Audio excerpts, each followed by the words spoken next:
बिस्मिल्लाहिर्रहमानिर्रहीम, अस्सलाम वालेकुम। मेरा नाम है सैयद एजाज़ बुखारी और मैं एज़ अ लाइफ कोच पिछले को 15-17 बरस से काम कर रहा हूँ। चूँकि मेरा इदारा है सेब्स इंस्टीट्यूट के नाम से, तो वहाँ पर लोग आते रहते हैं और ख़ास तौर पर ये जो स्पाउस वीज़ा वाले होते हैं पाकिस्तान से, जिन्होंने बाहर जाना होता है, यानी यहाँ एक बेटी बहन मौजूद है जिसकी शादी हो गई वहाँ पर, उसने वहाँ पर जाना है, तो उस तरह के लोग भी आते रहते हैं। तो ज़ाहिर ज़्यादातर एडल्ट्स उसमें आते हैं, तो वो शादीशुदा ही होते हैं। और चूँकि मैं कपल कोच हूँ तो मैं पढ़ाने बेशक अंग्रेज़ी जा रहा हूँ, कहीं ना कहीं मैं उसका जिक्र कर दिया करता हूँ।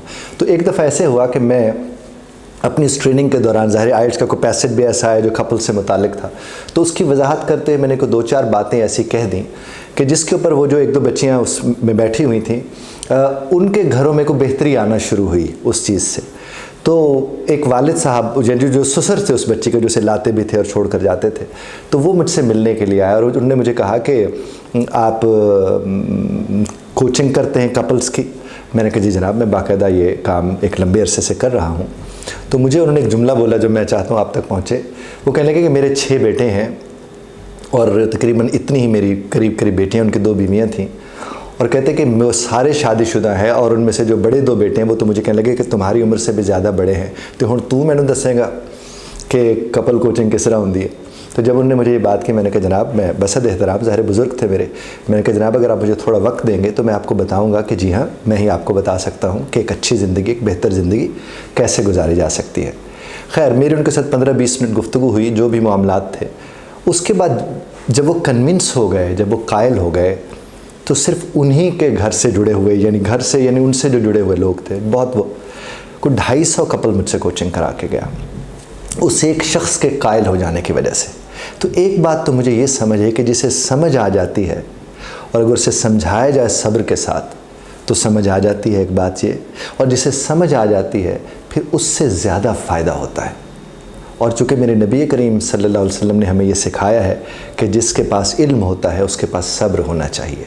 तो मुझे तो बड़ी अच्छी बात जो समझ आई बुज़ुर्ग से बात करके, कि अगर मैं उस वक्त सब्र से काम न लेता और कहता कि आप कौन होते हैं मुझसे इस लबो लहजे में बात करने वाले, तो उसका नतीजा क्या निकलना था कि वो जो 250 लोग जिनकी ज़िंदगी में तब्दीली का सबब बना, मैं उससे महरूम हो जाता। एक तो मुझे वो सीखने को मिला। खैर, इब्तदाई तमीज़ शायद थोड़ी लंबी हो गई हो।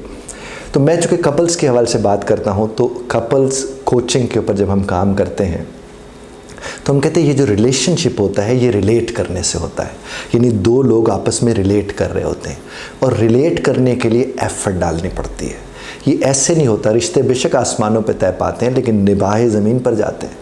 तो यहाँ जो ज़मीन के लोग हैं ये ज़मीनी हक़ाइक़ को समझते हुए एक दूसरे की स्पेस का ख़्याल रखते हैं, तो वो रिलेट करते हुए आगे बढ़ते चले जाते हैं। मैंने इसके ऊपर कोई 18 साल, शायद 19 बरस हो गए हों, मैंने चाहा, कोशिश भी की कि शादी से पहले हम अपने बच्चों की कोचिंग करवाएं, उन्हें बताएं कि आपने इस रिश्ते को निभाना कैसे है। और अगर हम उन्हें नहीं बताएंगे तो उसका नतीजा क्या निकलता है कि वो जो इर्द गिर्द के तजुर्बाकार लोग, जिनके ऊपर लोगों ने तजुर्बे किए, उसकी रोशनी में उन्होंने तजुर्बे करने शुरू कर दिए, और फिर क्या होता है, वो कहीं ना कहीं किसी न किसी एतबार से वो अपने उस रिश्ते को ख़राब करना शुरू कर देते हैं और ठीक करने के नाम पर रिश्ते ख़राब हो रहे होते हैं।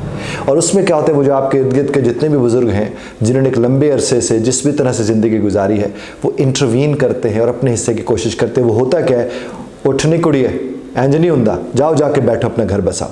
वो उनका कहना मान के एहतराम में चली तो जाती है, बीमारी वहीं रहती है, बीमारी ख़त्म नहीं होती है।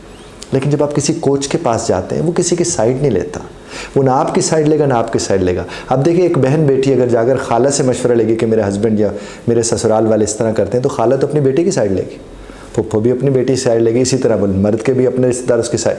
वो कभी उसको अनबाइस्ड ओपिनियन नहीं दे सकते, उनकी ओपिनियन हमेशा बाइस्ड रहती है। और यहाँ पर कपल कोच आता है, और यकीन कीजिए जब मेरे खुदा ने कह दिया ये रिश्ता एक दूसरे के लिए राहत है, तो साहब एक लम्हे को सोच के देखिए ये राहत है क्यों नहीं।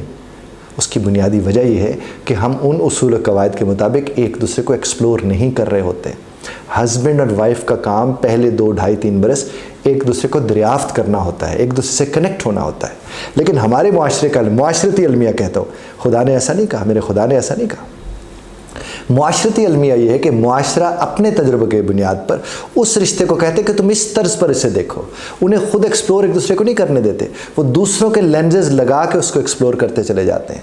और फिर नतीजा उसका क्या निकलता है कि जिसने दरियाफ्त करना था और जिसकी शय थी उसे कोई और दरियाफ्त करता रहता है, वो चाहे हस्बैंड की साइड हो चाहे वो उनकी साइड हो। हमारे यहाँ तो वेडिंग नाइट्स को एक दूसरे से वादे ये वाले किए जाते हैं कि तू मेरे अंदर ख्याल रखे तो मैं तेरे अंदर ख्याल रखूँ। तो हालांकि ख्याल तो नहीं एक दूसरे को रखना है। और इसका नतीजा क्या निकलता है कि एक इस तरह के वालिदैन फिर हमारे वजूद में आते हैं जिनकी नस्लें फिर आगे उनको भुगतना शुरू कर देती हैं। और मैं ख़ास तौर पर एक जुमला यहाँ पर HR वालों के लिए ज़रूर अर्ज़ करूँगा कि मैं HR के जितने लोग हैं मैं उनसे भी दरख्वास्त करूँ, कुछ से मैं वैसे भी दरख्वास्त कर चुका हूँ कि आप अगर अपने इदारे के लोगों